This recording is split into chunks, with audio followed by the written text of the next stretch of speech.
Welcome to yet another edition of the URT Number Facebook Group's Amazing Race Recap Podcast. My name is Michael Harmstone, and I am joined, as ever, by the one guy who's a little bit confused why people are chucking ice buckets over themselves just to support his amazing Logan Society. It's Logan Saunders! Good morning. Good morning, How's it Canada. going? Yeah, not bad. If you want to get in contact with us during the next hour, you can do. There are four ways to do it. Number one, you can, if you're watching on Google Plus, the Q&A on the Google Plus page. If you're watching on YouTube, you can use the comments.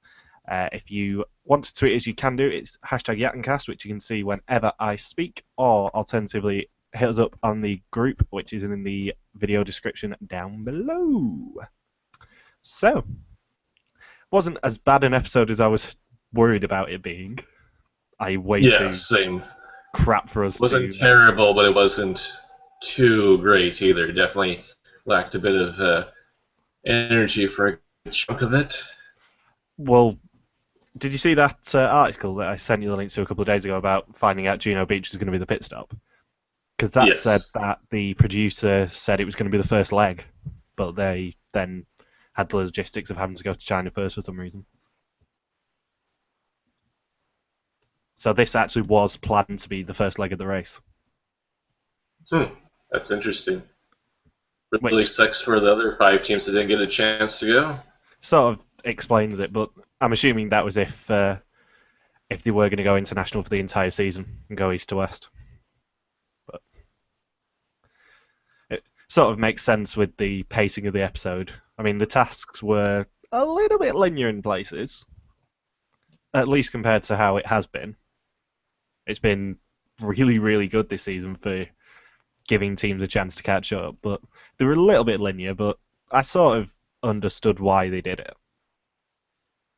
Speaking of linear, are teams ever going to be separated on different flights, or are they just doomed to be on the same flight because of Air Canada's sponsorship?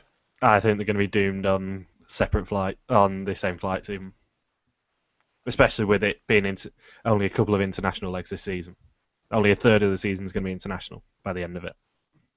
Right. So, it's going to be like Amazing Race 6 all over again.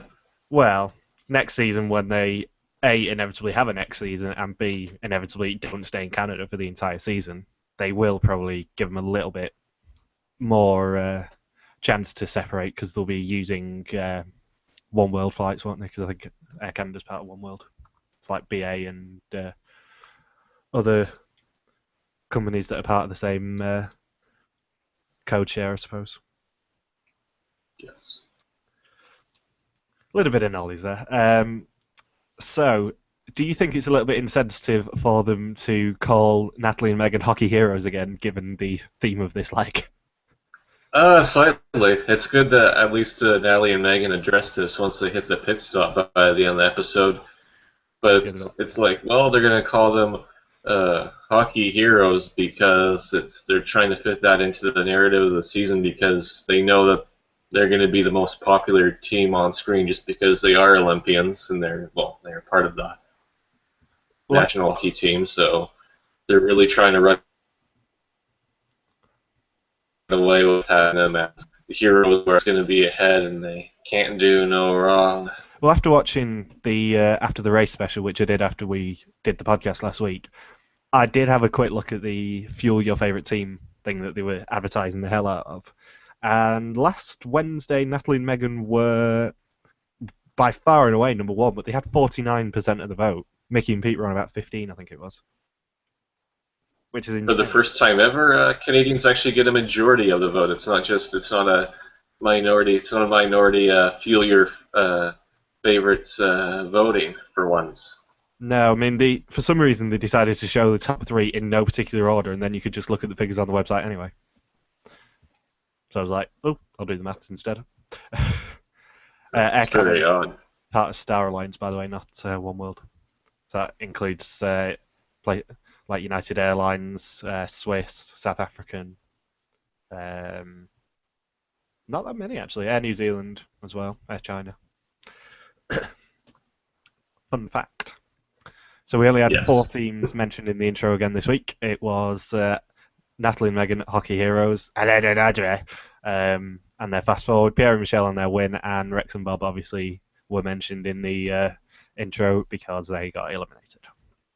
John switched up the pronunciation of Audrey this week. He went he really emphasized the E in her name for once. Usually it's like Audrey, but then this time it was like Audrey. Well, John was having a bit of a weird leg altogether, wasn't he? Because he teared up at the pit stop, which has never happened as far as I know. And he had another couple of interesting moments, shall we say. And John finally also referenced his Manitoban heritage, which we talked about last week. I wrote that down too, where he says it. And I was born here. And the show was like, this is Manitoba, where subarctic meaning Great Plains, 1.2 million litter, but screw the other 1.999 million because I was born here. Yeah, no one else cares.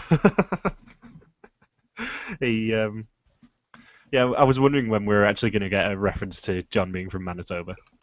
Yeah, I'm surprised he didn't reference like Tim and Tim's or Cormac Colby in there. Well, he wouldn't mention Cormac and Nicole, I don't think. He thinks he's the only star that's ever lived in Minnesota. Screw you, Monty Hall. Yeah. We better not criticise John too much this week because, Ginger Rage. Yeah, it's the Ginger Rage. Oh, Ginger Rage.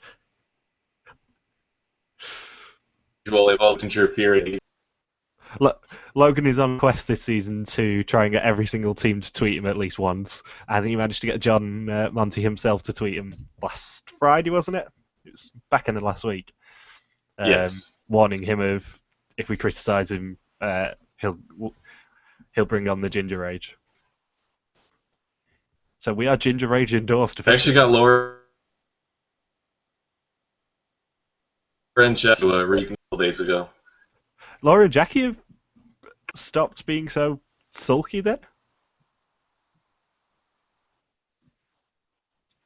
Yeah, all that's left now is to find Pierre and Michelle's hidden Twitter and then try and get Charlotte to retweet me. That's the only three people that remain. Everyone else has responded to me in some form or another. To be fair, after their performance last week, Pierre and Michelle probably wouldn't understand any tweet that was in English. Fact. That is true. Unless it's in the form of tapestry, then somehow they understand it. Yeah, tapestry crosses boundaries, though, doesn't it? John also showed off his mathematical skills when introducing Normandy. He said it's also been 70 years since June 1944. That's kind of how years work, John. Yeah. And that will be the one offensive joke I make about Normandy for now. What's interesting, though, is that this episode would have been filmed about 4 or 5 months, maybe 5 or 6 months after the whole white poppy controversy that we had going on, where there's a bunch of young protesters that wanted to have white poppy symbolize peace, and then that really enraged about 99% of the Canadian population because everyone just did not realize the red poppy, so... Yeah, it was interesting to get on that episode right after that all came out. Well, if I'm not mistaken, it was filmed middle of May, I think. I think the season was wrapped by the end of May. If I am not so mistaken. This would have been filmed early May, and our Remembrance Day is sometime in November. November 11th. That would have been like 6 months after the fact. Yeah, November the 11th at 11 a.m. Yes. Is when we always celebrate. Indeed. Machine Canada's the same. It's such a hard date to remember. Well, it's easy for me to remember because one of my best friends was born on 11th of November. But yeah, we always do the 2 minutes of silence and stuff like that on the 11th. So this leg is not the best leg in the world. It is just a tribute. To quote John. And remember, if you keep criticising him, Logan, he'll eat your soul alive.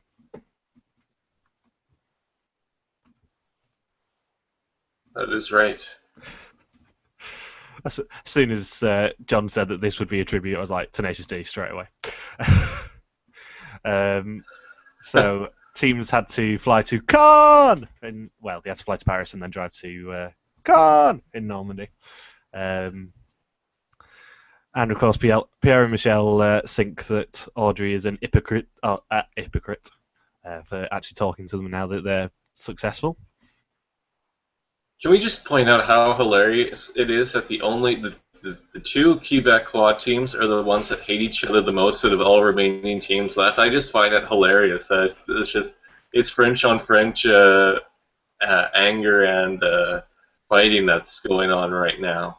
I am really, really, really glad that we did not see any French-related tasks actually in this. I'm glad that they went for the remembrance aspect rather than actually letting them do a bit of a French challenge. Well, the horse task was very close to referencing the Ferka rhyme, I think.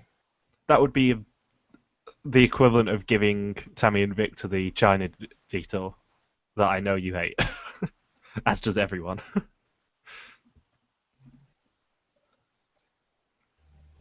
Because it really gives them an unfair advantage if they speak the language fluently.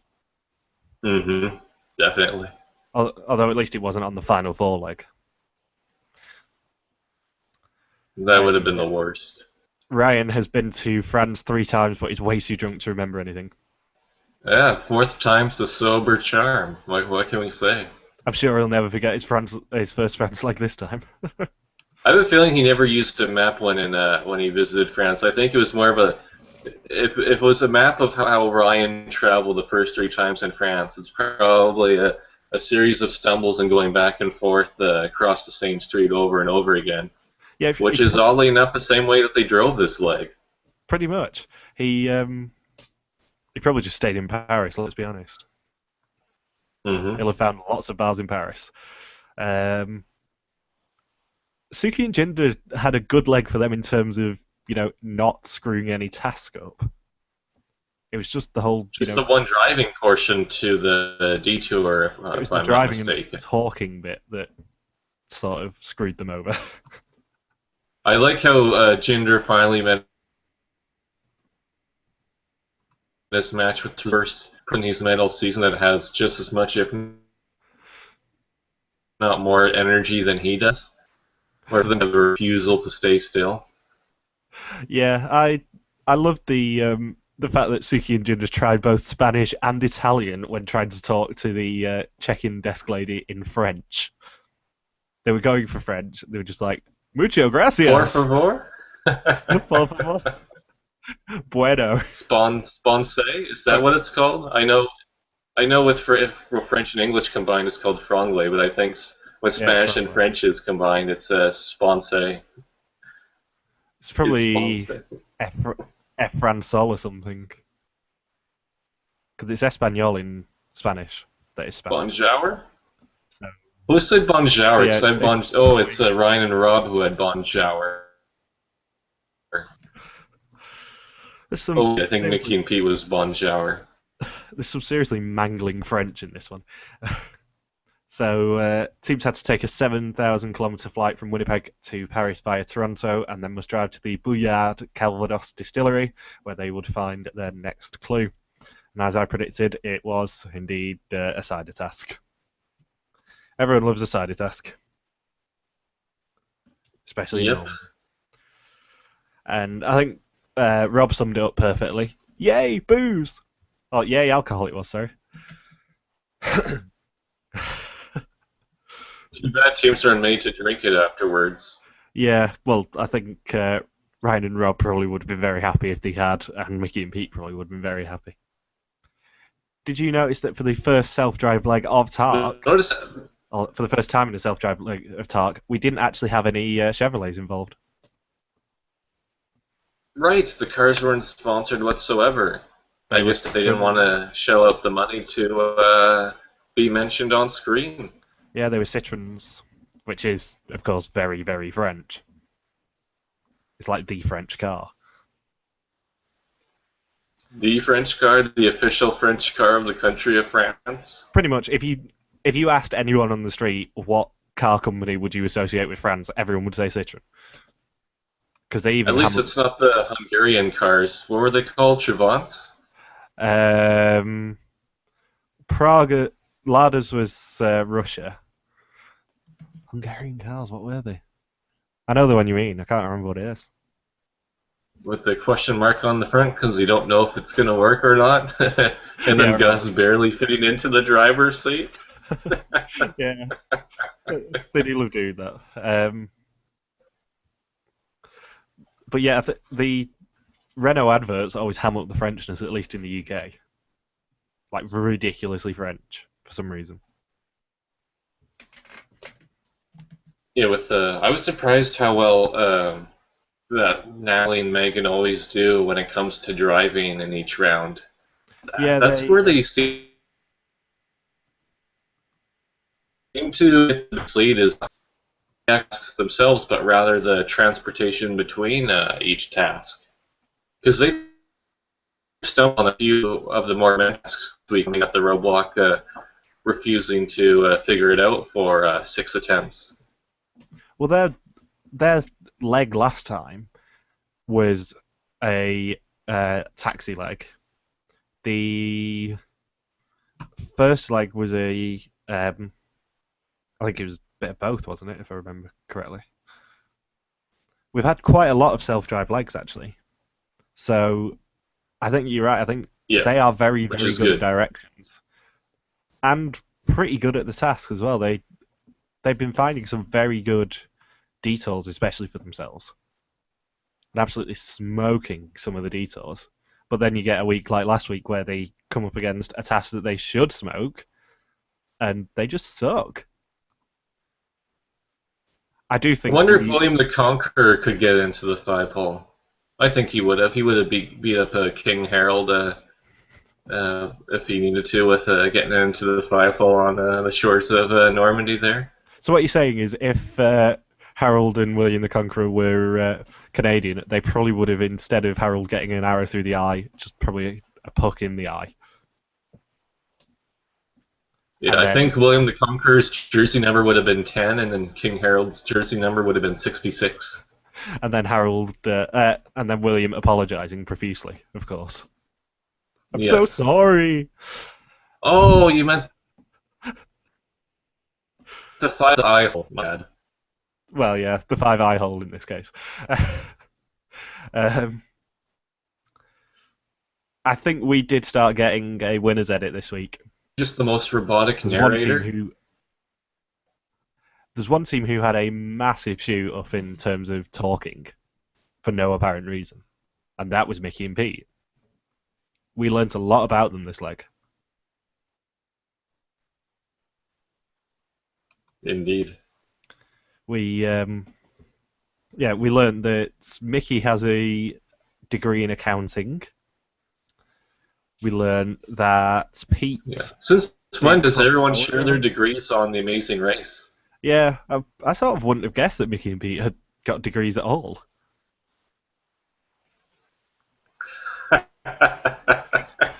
They don't seem like the sort. Let's be honest. Well, they have the same hair as I did when I was at university, so... Yeah, but I doubt you would be as dopey as Mickey and Pete appear to be. I doubt you would spend an evening with booze, poppy seeds, and horse, and think that's a good night. Very true. Good point. Good point. Pierre and Michel did very well on the roadblock. Yeah, even Super said he was biology, did organic. Yeah, I sort of... Organic chem, I've heard, is just a big word. And then we learned Natalie and Megan's respective degrees, and no one else really shares their post-secondary background. Yes, I sort of knew that Suki and Jinder would be very good at this because they do both come from a sciencey background. Mm-hmm. And apparently Natalie does too. Yeah. Wasn't it biology that she did? I want to say. Not sure, but yeah, it's like Spooner Science and Marketing Megan. I mean, that's Couldn't get it any better, could you?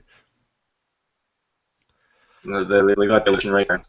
So in the roadblock, one team member had to use a mathematical formula to work out the exact amount of water needed to dilute the Calvados that they extracted from the barrel to 40% ABV, which is alcohol Yes, by and then volume.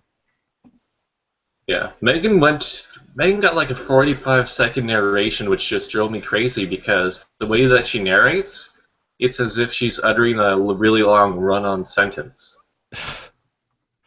She just doesn't breathe. Yeah, it's and because they're always in first, that means that one of them is always going to be the one to repeat the narration of what the task is. So Yeah, I'm just tired of hearing Natalie and Megan narrate because they're not the greatest of narrators, I would say. they really aren't. So Pierre, or is it Michelle, to quote Suki? Yeah, that's another dopey Suki and Jinder quote this week. Is that Pierre or Michelle? Yeah, I believe it was. Was it Mich? No, it's It was Pierre. Michelle or It was Pierre. Pierre. Yeah, Because I like how wastewater is somehow relevant.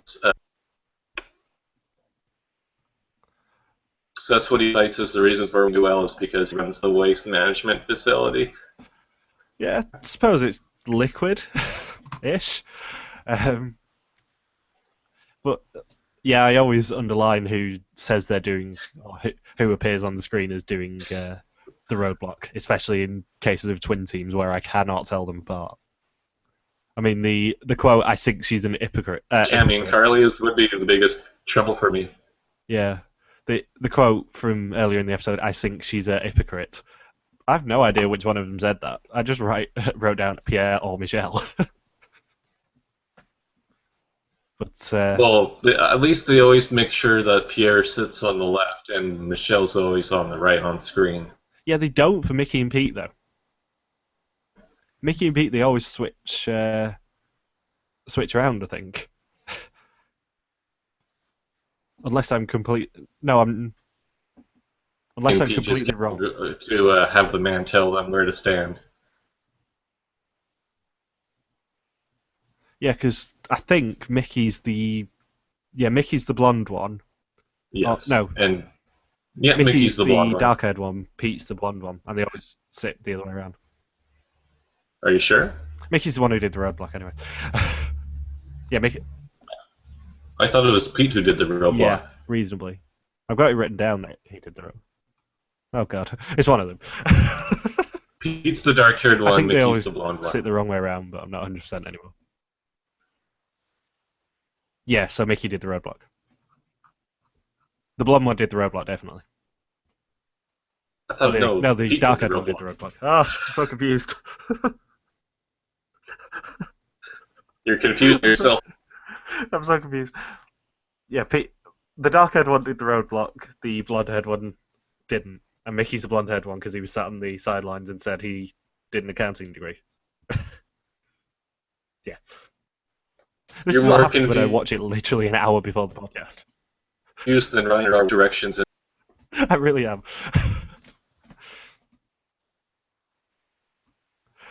So, Yeah, Ryan and Rob, meanwhile, while everyone else shows up to the roadblock, and according to Pierre and Michelle, with one of the quotes of the week, claims that Ryan and Rob are on their way to Spain. yeah, the thing that annoyed me most about that is they then replayed it after the break. Because even on CTV Player, it cuts out all the adverts Well, from it, but don't you know that when you sort have a good joke that you just repeat it it sort of has a gap, but then I hear the exact same thing twice? again. So, yeah, it was funny the first time, and when they played the sort of vaguely Spanish-sounding music, but after the fourth time of having to listen to it because CTV Player is crap, it just really annoyed me. It's like, I don't care. Cool, they're in Spain. Whatever. Ugh. So, So Jinder guy Pierre on his... finishes the task first, Yep. and they have to drive to Lemole Latrine or something. I think. Well, Pierre thought it was Lemole Latrine because of his background in waste management, but the place was really called Lemole Latrine.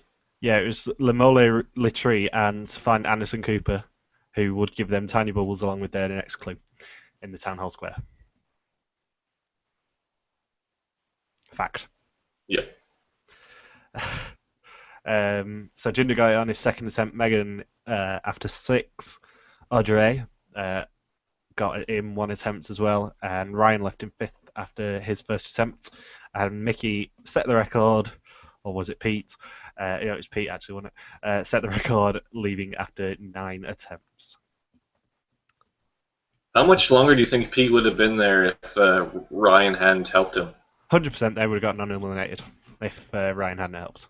I was like, no, don't do it. Are you sure? Because it looked like Ryan and Rob were at least 5 or 6 or 7 hours behind the rest of the teams by the end.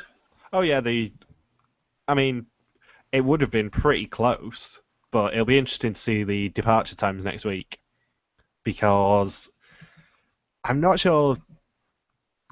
I think Ryan and Rob probably would have got 5th place just if they hadn't helped Mickey and Pete, because he would not have got the different bobber to go in there. 100%. He would have been there hours. Can we comment on Ryan's glasses for this week? They remind me so much of Squints from the movie The Sandlot. He's very hipster. Yes. We're going whole 1960s Squints look. Just don't have him around Wendy Peppercorn, and then he'll be fine, I guess. I think we have seen Ryan's glasses before. It's not like Colby's hat from Survivor Australia. It's not just seen once. No, not quite that epic, no. We've seen Ryan's glasses a couple times, but it's the first time we really noticed Ryan and Rob all season, so well, yeah. I had to comment on his glasses while Rob looked like he was a bodyguard for the Secret Service or something like that. Yeah, it wasn't exactly Secret Service sunglasses, but it was up there. Yeah. And Pierre and Michelle are already at the detour. Yeah, detour is Telito Shuit. Telito Shuit.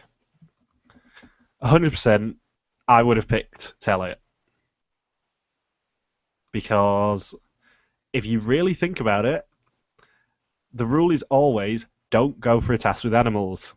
The rule is definitely don't go for a task with horses, because they are notoriously the most annoying animals to work with.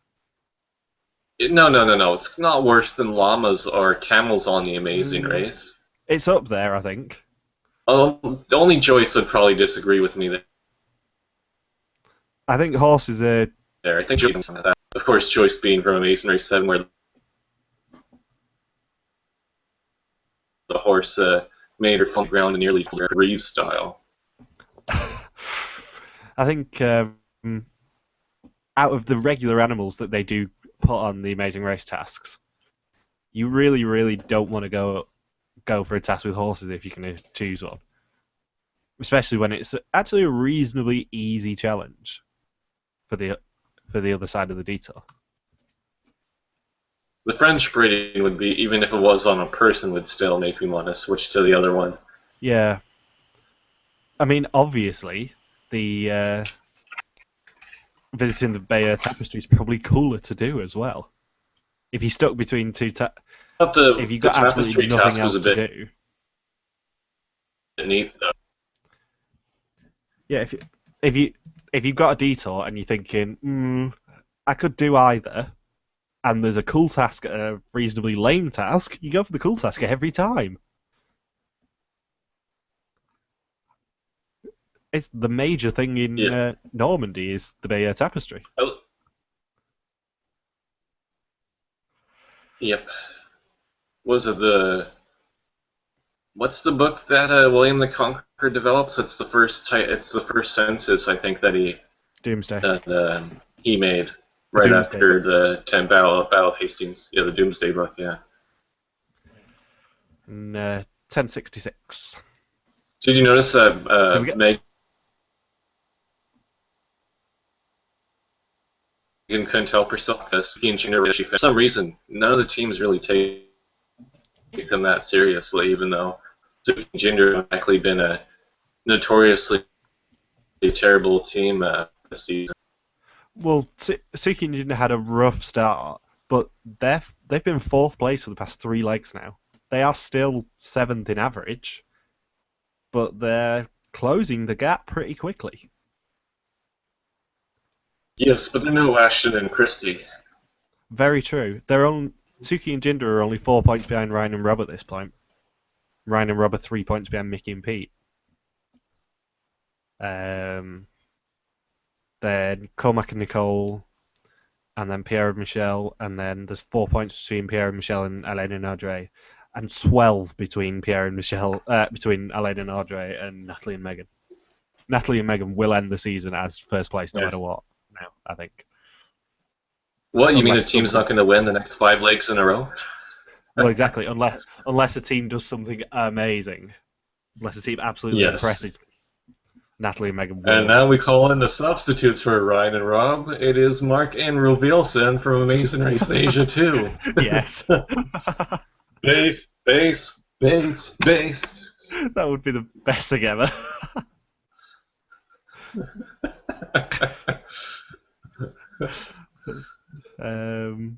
They'll compete with Mickey and Pete over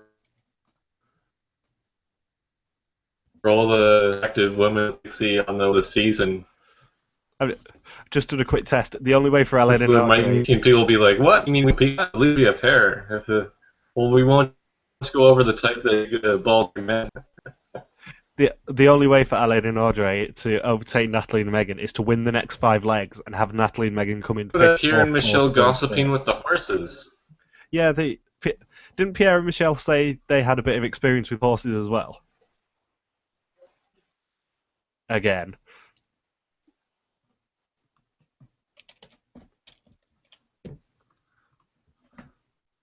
Talked about how they rode horses but never raided or gossiped with them, so it was a new experience for them.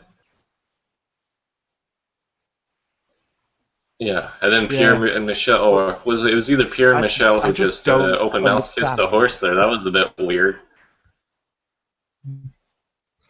Yeah, they did. Yeah, I just actually do not understand why anyone would pick the horse task over the Bayeux Tapestry task, unless it was really, really far away. Which I don't think it was. Yeah, possibly. Maybe they did look at the map. Unless it was a case of cool task far away. Or it sounded too mental of a task. Hard task near. Yeah. Just... It confused me, especially when Suki and Jinder did it, because Suki and Jinder obviously would go for the mental task whenever there's a chance. Right. It's like the whole point. Well, Pierre and Michelle even switched to the mental task, but everyone else stuck with the horses, except for... who was the other team that did the tapestry? Natalie and Megan. Top 2 teams this leg both did tapestry. The bottom 4 all did the horse. Oh, right, Natalie. Right. Or Nutmeg. Natalie did it first, right? They beat out Pierre and Michelle. Yeah. And I like eventually got to the horse after experiencing the Bermuda Triangle. So it's been relocated to Normandy temporarily. Pierre and Michelle also said they were playing airdresser.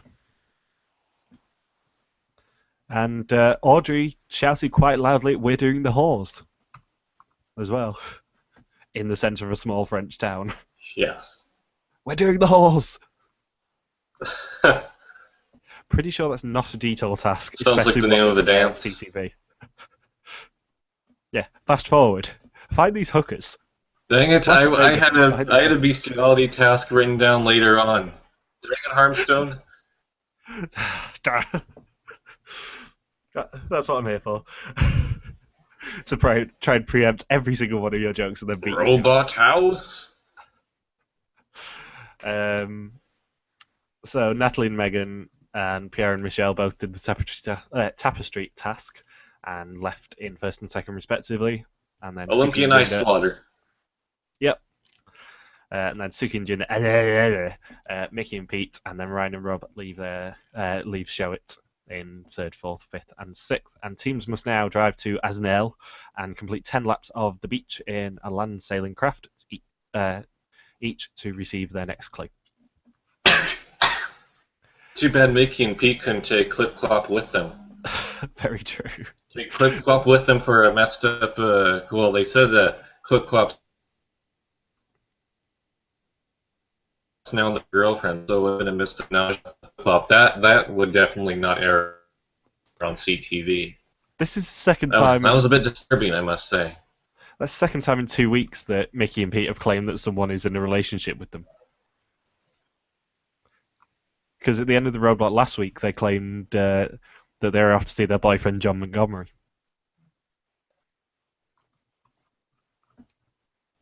And the week before, it was.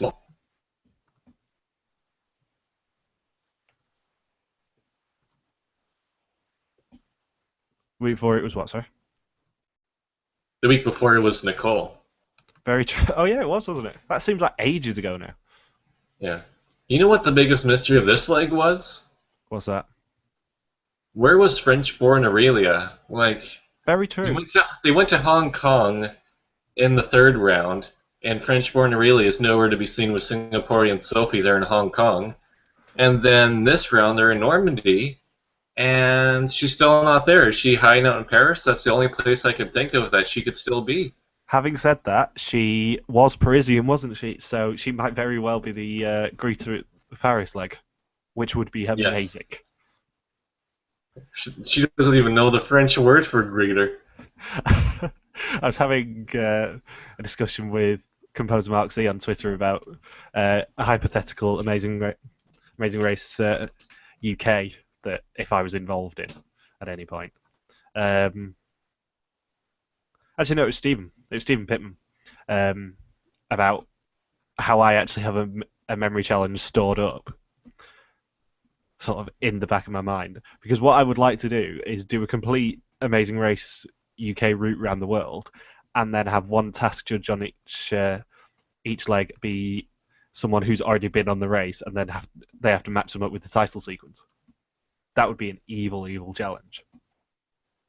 Yes. It would definitely be Paula Taylor from Amazing Race Asia 3, and then French-born Aurelia from Amazing Asia 2, and then for some reason Kevin and Drew get to appear for a 4th time. And of course, Alan Wu would have to be involved, because I would insist upon that. Oh, yes. With or without an ice bucket? Without the ice bucket. I would insist upon Wu Lander being the greeter on the leg. That would be a deal breaker for me. Because originally I was thinking, if I had an Amazing Race memory challenge, what would it be? And I thought, you could in theory have one leg with each of the hosts being a greeter, but then I thought that would be a logistical nightmare. Can you imagine trying to get a Grand Bowler to endorse any season of Amazing Race at the moment, for one? Seeing as though he seems very, very reluctant to endorse it. Yes. Graham Bowler's definitely, I think he's a bit more eccentric than what we see on TV.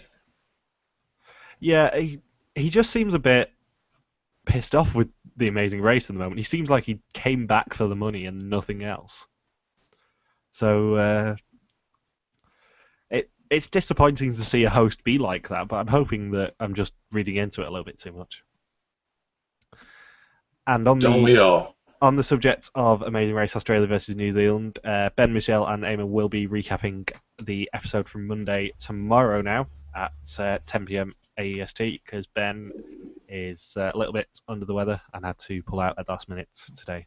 Because normally they are 2 hours before us at 10 p.m. AEST on a Wednesday. Sucks for Ben. It really does. So once teams completed the land sailing, they had to drive themselves to Benny-sur-Mer, Canadian War Cemetery, where they had a moment of reflection.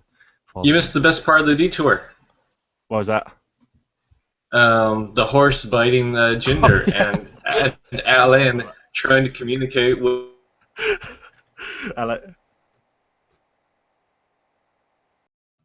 Seriously, how many the horse feuds? friends, trying the horse. How many feuds are Arlene and Andre having with teams now? Yeah. Yeah, They're just trying to. They're like handling side to hinder yes, Suki and hindered the other teams. Hinder Jin. Yeah, Suki and Hinder. Yeah, but I think that's probably our Suki and Jinder crowning moment of awesome this week. Yes, getting nearly eaten alive by a horse. Hashtag hinder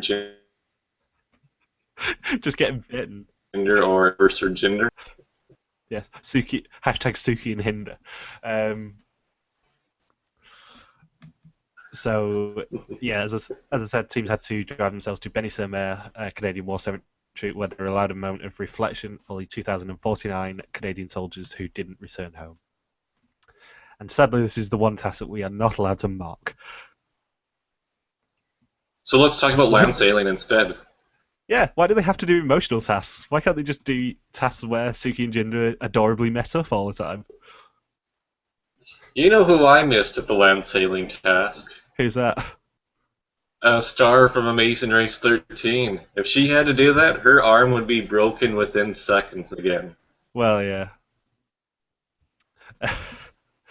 Jinder actually retweeted one of my tweets from last week to composer Mark C and Jess Leith, saying, "As long as my beloved Suki and Jinder both survive and adorably screw something up, I'll be happy." So yeah, Jinder has now isn't just following me, but is also retweeting things that I'm not tagging him in, which is awesome. Yeah. You know what I've come up with a new idea for a reality show based off the land sailing task. What's that? Because we've had Canada's worst driver, I think we need Canada's worst land sailor. I'm pretty sure Canada's worst driver will have been. I think that was a British idea initially. I know we did Britain's worst driver. We've stolen all of our ideas from American and British television. Nothing's ever Didn't steal them original all, though, content. And today's probably something really pay attention or care about that. Yeah, you didn't steal them all, though, did you? What was that? You didn't steal them all. No, we're stealing them all. Which really surprised me because, you know, even if they just copied all Considering the mole was originally a Spanish show. Belgian, actually. Yeah, it was Belgian. Dutch was the second one. I think Britain was pretty quick on the mark. Quick off the mark on the mole, actually. Right. But yeah, Spain has had one, but I'm very, very sure that Belgium was first. One of the later Spanish seasons of the mole, they did it Big Brother style. One of those ideas like Survivor. Yeah, it's one of those shows like Big Brother or Survivor even, where originally from the guy who creates it is originally from another country, but then sells it to another country, and then the original country goes, "Oh, why don't we do that?" Okay.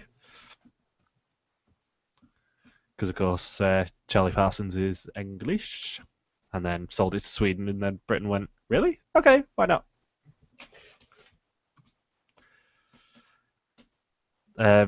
Yeah, Spain also got cancelled mid-series in for the mole as well. I think they basically had to split up the live episodes were just so odd. I remember reading about that, and everyone's saying, "Why are they doing live Big Brother style episodes? That makes zero sense." They had to split up the prize money between everyone who wasn't the mole. I think I think it might have been the Italian one where the public could ring in and guess who the mole was, and if a majority of the public guessed it correctly, the mole actually could get eliminated themselves. That would have been something. I don't think it ever happened, but it's an interesting idea at least. So the land sailing really wasn't a task where people could overtake each other, which was slightly annoying. No, it seemed like it was probably just a little 10-15 minute task with a fairly fixed time to do it in. Yeah. I noted that Mickey had a really weird laugh when he was doing the task, but I don't remember his exact laugh now. Well, but Mickey, I did take note of it, so it must have been pretty messed up. Mickey and Pete and Suki and Jinder were the only position swap, I think. Because Suki and Jinder got there third and left fourth. And Alain and Audrey got lost as well and dropped to fifth. Those French back roads are pretty difficult to navigate as well, because they all look very similar. I like how they try to communicate in French with some of the locals, and even that didn't help them out too much. That's because Quebecois French is not French. The French hate... Indeed, it doesn't line up as well as they were hoping it would. The French absolutely hate what Quebec has done to their language. Which is hilarious. But I've supposedly heard that Quebecois French makes a bit more sense grammatical-wise compared to Parisian French. Well, I'm getting better with my Parisian French, thanks to watching shows like Fort Boyard, but French is pretty logical. German's probably the most logical language you could ever have a look at. Because Germany just shoves words together and goes, yeah, we can just make a massive word.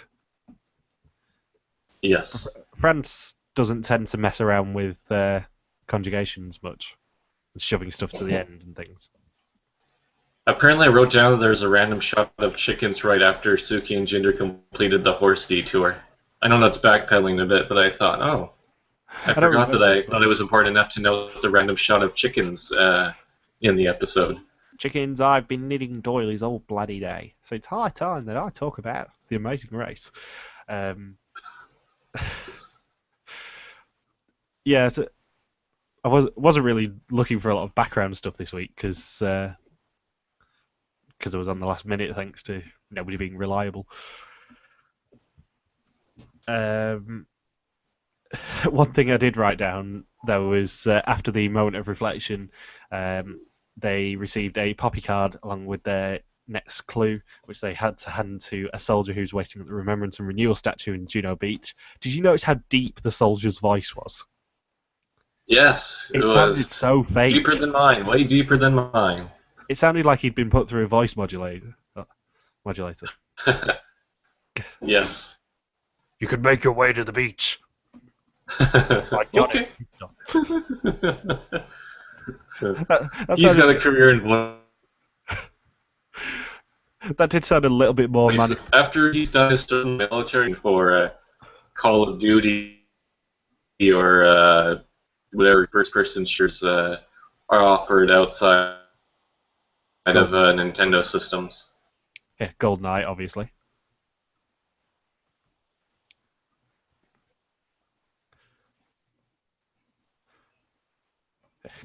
GoldenEye 007. GoldenEye remix. Yeah. Did you get the remake of GoldenEye when it came out in like 2007? It was awesome. Oh no, I didn't get the Wii remake. No, I stuck with the whole. I couldn't exchange Pierce Brosnan's face for Daniel Craig's.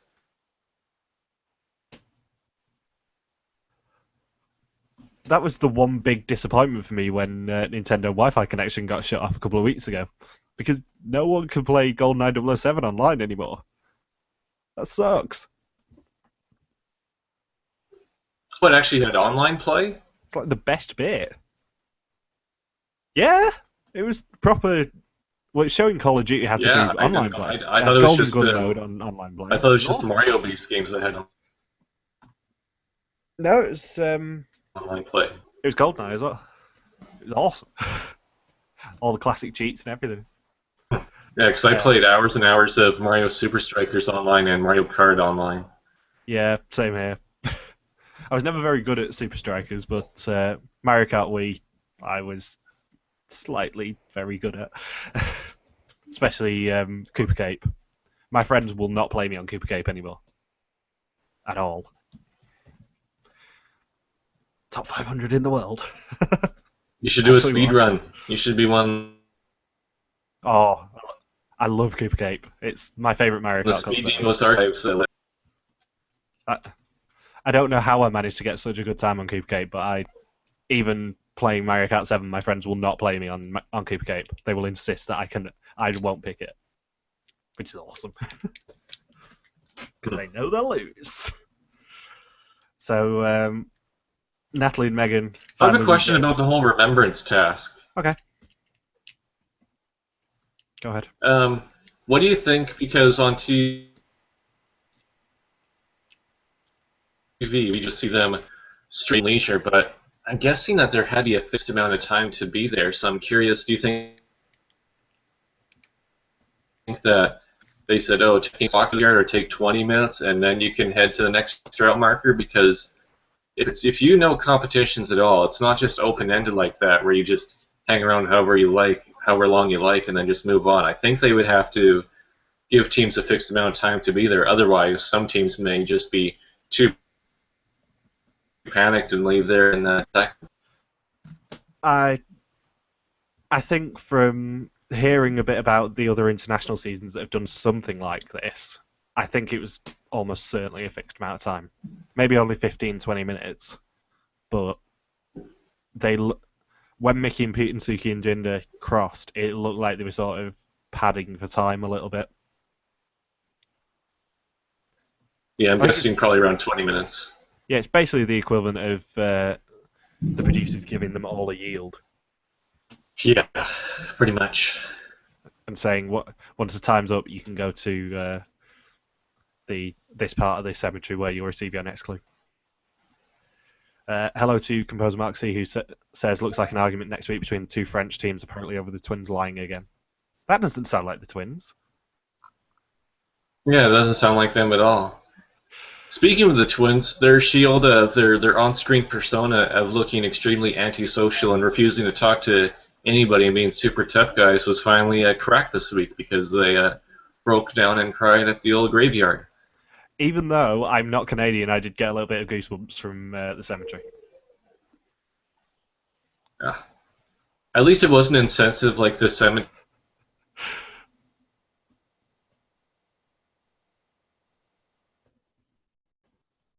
From the video game Mother 3, behind that graveyard in Mother. Or any graveyard from the Legend of Zelda. So I'm glad that they didn't have a graveyard here in Normandy. Yeah, or any graveyard visit in the Legend of Zelda. I haven't played enough Legend of Zelda games. I've only played the first 3. Otherwise, people would be trying to push graves out of the way to find a secret entrance to find their next clue, probably.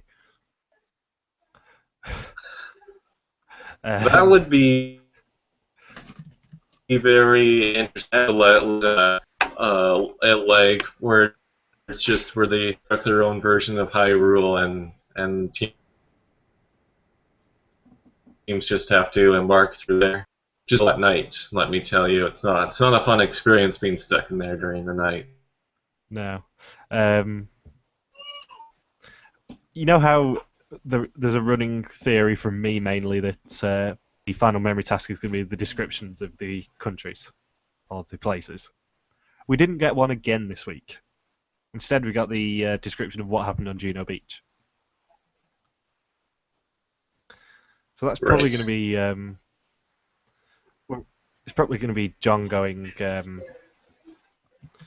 or John saying, "Welcome to Juno Beach, whatever, the site of the D-Day landings, or where thousands of Canadian soldiers landed, whatever." But yeah, Natalie and Megan regained their first place finish and got flights to anywhere Air Canada flies in Europe and $3,000, defying my expectations. Doesn't that seem a bit insulting to give away that big of a prize right in front of a war veteran? That's the thing that stuck out to me. Like, this guy was involved in D-Day and probably got nothing as a reward, and then here are Olympians that finish first in the site a week later, and they get $3,000 and to Europe as a reward for their supposed sacrifice. My favorite bit of that entire thing was the fact that there obviously wasn't allowed to be a foot race to the mat anymore, so they all had to walk onto Juno Beach. They weren't allowed to run. It would be funny if it was Alan Andre and Kieran getting there at the same time, and then reach in front of the war veteran. Just tackle each other out of the way. I wish that. It'd be another brawl in a similar fashion to Amazing Race Australia next week. Kieran and Michelle getting each other to try and punch down at him. They could then officially become the new Stuntmen brothers from Amazing Race 14. Yes. The Greaser is possibly one of my favourites ever, though, because they weren't allowed to backchat him or anything because he's a war veteran, so he was just allowed to be a little bit dickish to them. Yeah. Stuff like saying "good effort today" to Pierre and Michelle, yeah. or crying when Suki speaks to him. My favorite part is that he turns into Phil Coulter, where Andre Oh, I get a second one. Hugs him, and I'm thinking, whoa. That's in there with random people wanting random people to hug you. Yeah, I was for an extensive amount of time. As soon as he started saying, "Oh, I get a second one," I thought he's Phil's dad, basically. So Pierre and Michelle come in second, Mickey and Pete in third, which is impressive given their roadblock performance. Suki and Jinder stay in fourth. Elena and Andre come in fifth, and Ryan and Rob managed to get lost and come in sixth, and are not eliminated, as we very much predicted. Well, it'd be weird if they weren't. Do you think they were truthful in saying that a 5-minute drive took them 2 hours? I wouldn't be surprised. They did seem to get really, really lost. It was like everyone else checked well in the daytime hours, and then for them it would seem like well into the night. We didn't talk about the departure times for the leg at all, actually, did we? Ryan and Rob managed to be an hour and 3 behind Natalie and Megan last week. Yeah, they're not doing too hot lately. And an hour and 42 behind Pierre and Michelle. Yep. Which is impressive. But also, Jim proved his Canadian credentials by ending his pep talk to Ryan and Rob by saying "eh," which is nice. I know we love picking up on the Canadianism, so we had an "eh." Mm-hmm. Well, for the first few weeks, John Driesman, and this week he switched out the Canadianism and just a veteran made up for it, or JJ as they like to call him. Next week, as I mentioned last week, Ryan and Rob were seen with accordions next to the speed bump sign when it's filming in Paris. So we've got Paris accordions, cafes, and a task that made me roll my eyes in the same way that the hockey task did. Mentos? They seem to be sticking Mentos and making a piece of artwork. Mentos, a piece of artwork. Why? Just hopefully John Wilkes Booth and Abraham Lincoln aren't around the Mentos. Even better, what if someone just walks past and chucks Diet Coke on it? Right. Or they should have They shouldn't have had Mentos. They should have had a Foo Fighters inspired task and have Futos in there instead. That's right, a Foo Fighters reference on this podcast. I bet you weren't expecting that. They just get one.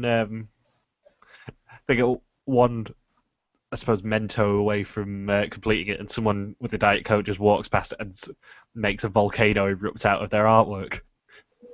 And they have to then redo everything. Yes. That would be what we call mean. Yes. Did you notice that Natalie and Megan in the previews go very far out of their way to avoid seeing on national television because they say oh things hit the fans. I'm thinking I think that's quite the thing, Natalie and Megan. They They basically were cast to be Body Break, but without the telling people to F off all the time. Yeah. I believe they also said fire under their butts this week. I think that was their blamed attempt at cursing. Yeah, they really are trying not to swear too much, aren't they? In the long way with Ryan and Rob. I enjoyed it more than I thought I was going to. I came into this episode thinking, oh, it's going to be a bit of a bummer to podcast about this episode because no one will want, we won't have many tasks to be mean about. But it wasn't actually that bad. It wasn't as bad as it could have been. No, it just lost energy. The last 15 minutes is where a lot of the energy for the episode was just wiped out. They couldn't find a way to simultaneously do the tribute and still infuse energy into the race. Because I was actually watching the episode with my mother at the time, and she fell asleep right as they were doing the tribute. Nice respectful Canadianisms there. Yeah, I don't think it helps that the last couple of tasks were just so linear. Yeah, that's true too. Sucked all the life out of the episode. Just for a few of your favourite team update, Natalie and Megan are currently on 49.5%. Mickey and Pete are second with, let me use my calculator and I'll tell you, 17.2. Cormac and Nicole are currently in third. As of this moment, with nearly 8%. This episode marks the least amount of notes that I had written down for an episode of Amazing Race Canada this season. I've got about 3.5 sides again. It's been sort of fluctuating between about 3.5 sides. The last couple of weeks have been 3.5 sides, but I think I wrote pretty big this week. But yeah, I don't really think there's much for us to, or there was as much for us to talk about this week, purely because of the fact that they were doing the whole, respect tasks. Next week looks like there's going to be a lot for us to talk about, especially if they slightly copy Amazing Race Australia. Should we talk about winners' edits quickly? Yeah, Mickey and Pete, 100%. They were getting so much of a winners edit this week. Oh. As soon as I saw... Oh, Amazing Race Australia next week with the potential. Oh, I see it. Oh man, it may be the best brawl since Jonathan Baker versus Rogan on Fear Factor. Did you hear that Australia's doubling up from next week as well?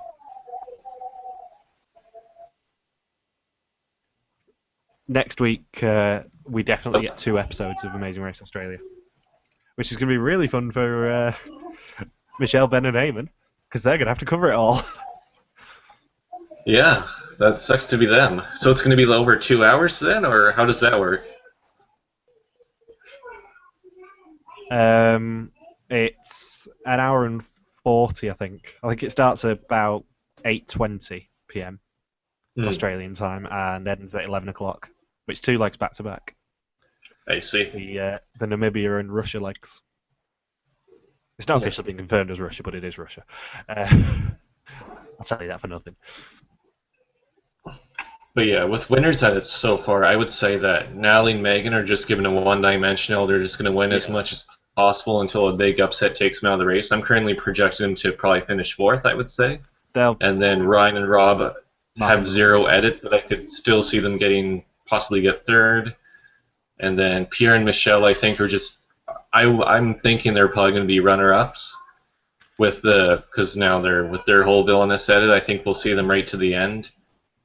And I think the only 2 teams I really see potentially winning are Suki and Jinder, and then I have Alan and Audrey as the frontrunners. I know you disagree with me regarding Alan and Audrey, but I think editors have been trying to show us their presence every single week. I think Suki and Jinder are getting by far the biggest edit, although Jet and Dave got a big edit by this time last year as well. So that sort of disappoints me, because if they're going to Jet and Dave it and go out in 4th, fan favourites go out in fourth. It's not going to be as fun to talk about for the finale. But Suki and Jinder at 49%. no, sadly not. I wish they were. Every other recap blog and podcast seems to not really like Suki and Jinder. I love them. I think they are the funniest team by a mile because it's just unintentional humour. Well, it's like Suki and Jinder just take a big dose of cocaine and then just run that high for the whole episode. Exactly. I mean, they're proving to be lovably dopey in every single leg. Whether it's Jinder getting bitten by a horse, whether it's which way is downstream, trying to charge the car in Isle Tofino. I forgot, right. Every single week I have made at least one note going, "Oh, Suki and Jinder, what are you doing?" But they're obviously such huge, amazing race fans that it is nice to see them survive and be in there for as long as is physically possible. Mickey and Pete had a massive, massive uptick in their edit this week, to the point where the editors seem to be trying to arrange them as winners now. Elaine and Audrey are way too one note, I think. I don't think Elaine and Audrey have a chance of winning purely because they just seem to be saying the same thing every week. Pierre and Michelle, I think, are going to get a huge downfall.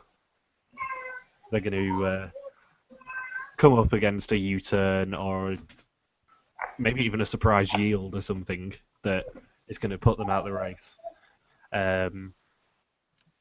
Natalie and Megan, we agree on they are by far being boring. They're not going to win. They'll probably Mark and Rolfson it out. And Ryan and So Rob. we agree on 1 out of 6? Yeah, I think we agree on 1 out of 6.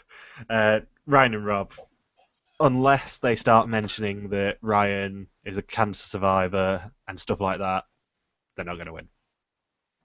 Yeah, what is up with Ryan and Rob? Are they just that bad at confessionals that they never get to be shown on TV? I'm not sure, because I think they were cast probably because they don't tend to get many workmate teams. Ryan's cancer survivor, massive age difference in terms of friends teams. We don't usually get a 12-year gap in an age team, or in a friends team even. So they were cast to fill all these rare things, and And Ryan's a stand-up comedian. Yeah, I just don't think that they're living up to what the editors wanted them to. Maybe the type of comedy that Ryan does just doesn't allow him to diss other teams on camera, which is what you really need if you're going to be a confessional hog on Survivor, or Big Brother, or Amazing Race. Is that if you don't know how to make those witty remarks about other teams, you're not going to get that much airtime as the comedic duo. Especially, I think they were cast to try and fill the Jet and Dave being funny mold, and they've just really haven't lived up to it. Mickey and Pete are closer. Suki and Jinder are by far the successors to Jet and Dave in terms of unintentional humour, I think. In my opinion, I think Jet and Dave said it wasn't so much as being funny, but rather just being really popular fan favorite types that everyone roots for. So I've always equated Natalie and Megan's current edit to Jet and Dave, just because Jet and Dave also had that run in the first season with winning 3 legs in a row. So in my estimation, with Natalie and Megan just winning 5 rounds now, that I've just equated Natalie and Megan potentially finishing 4th this season to resembling Jet and Dave's edit.